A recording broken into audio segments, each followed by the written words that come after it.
जो प्रूफ जिसके पास नहीं है वो बोल रहा है कि बैंक का स्टेटमेंट चाहिए, चाहे बैंक का पासबुक चाहिए, तो कहाँ से दे पाएगा जिसके पास मान लीजिए कि एक चेक है। तो उसके लिए क्या करना चाहिए? मान लीजिए कि बैंक का डिटेल्स देने पर नहीं मान रहा है, तो वो बोल रहा है कि मैट्रिक का सर्टिफिकेट दीजिए। ऐसा कोई सरकार नियम लागू नहीं किया है, लेकिन यहाँ के वैशाली जिला का डीएम ये चीज़ को खारिज किया गया है। मेरे पास इसका प्रूफ है। तो क्या लगता है ये आपको ये सही हो रहा है या फिर जबरदस्ती वोट कटवाने का सरकार का जो प्रोसेस है वो चल रहा है? नहीं, ये तो जबरदस्ती हो रहा है। जनगणना होना चाहिए, कोई गलत नहीं है, बट घर घर करना चाहिए, हर जगह नहीं हो पा रहा है। और ये जितना ये आशा ताशा जो भी ये लोग कर रही है, वो बुला रही है अपने घर पे आके, मेरे घर पे आके फॉर्म ले जाओ। ओहो, ये कैसा तरीका है? ये आपको दिया गया सरकार कि आप जाके घर घर जाके आप दीजिए, पेपर दीजिए और फॉर्म फिलअप करवाइए। अगर जो मान लीजिए जो व्यक्ति पढ़ा हुआ है, शिक्षित है, वो आप कर सकते हैं। जो शिक्षित नहीं, जो अनशिक्षित है, वो कैसे भर लेगा? जो अंगूठा छाप उसको साइन करना नहीं आता है, वो कैसे कर पाएंगे सर? आप ही बताइए। ये सब चीज़ का प्रॉब्लम हो रहा है। नहीं, यहाँ के हाजीपुर के भी डीएम ने कहा है कि कोई दिक्कत नहीं आ रही है, सारी चीजें। नहीं, बरसा सिंह ही खारिज किए हैं। आज की बता रहा हूँ मैं, कल के डेट में बता रहा हूँ, बरसा सिंह खारिज की है। वार्ड कमिश्नर हम बता रहे हैं आपको, बामूसा का वार्ड कमिश्नर से हम बात की इस मामले में, तो वो खारिज कर दिया। हमने उसको प्रूफ दिखाया कि देखिए ये ऐसा चीज़ नहीं है कि प्रूफ नहीं देने पर भी काम चल सकता है। तो ना कि यहाँ के डीएम जो है खारिज कर दिया है। तो ऐसा तो नहीं होता है। जिसके पास अगर प्रूफ नहीं रहेगा वो क्या करेगा?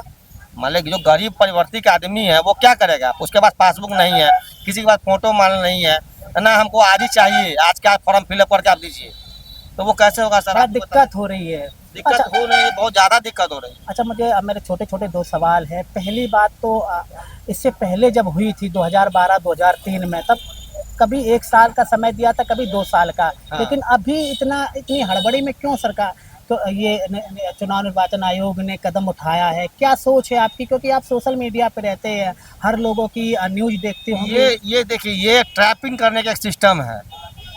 ये पे जनगणना का तो हम पता लगाए हैं कि इसमें क्या है। तो कोई लोग कह रहा है कि जीवित लोग है कि मृत्यु लोग है, उसके लिए बनाया जा रहा है।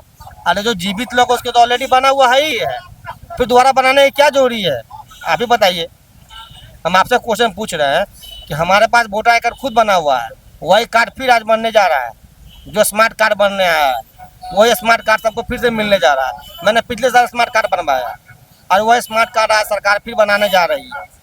अच्छा, मेरा लास्ट सवाल कि इसमें सबसे ज़्यादा किन किन लोगों को दिक्कत आएगी? क्योंकि मैं पर्सनली पूर्णिया हो गया, कटिहार हो गया, बांका, ये जो क्षेत्र है बाढ़ प्रभावित क्षेत्र, और वहाँ पर ज़्यादा अल्पसंख्यक और शेड्यूल कास्ट के ज़्यादातर लोग रहते हैं। शहरों की बात एक अलग है। तो सबसे ज़्यादा किन को दिक्कत होगी, किन के वोट कटने के सबसे ज़्यादा चांस हैं? ये वोट के मामले में तो इसमें हम क्या इन्वॉल्व है कि वोट तो ये तो पॉलिटिक्स का मामला है। इसमें किसी का भी वोट सकता है। प्रशांत किशोर भी बहुत ज़्यादा हैं, वो भी वोट काटेंगे, भाजपा का भी काटेंगे, जदयू का काटेंगे, राजद का भी वोट काटेंगे। कहाँ हो सकता है मुख्यमंत्री बन भी सकते हैं, नहीं भी बन नहीं नहीं सकते हैं। सर, मेरा सवाल ये है कि जो अभी इलेक्शन कमीशन में जो अभी प्रोसेस चल रहा है, इससे किस कास्ट के वोट कटने की संभावना है? तो एक छोटे प्रवृत्ति के कास्ट के लोग का वोट कटेगा, ये समाज है।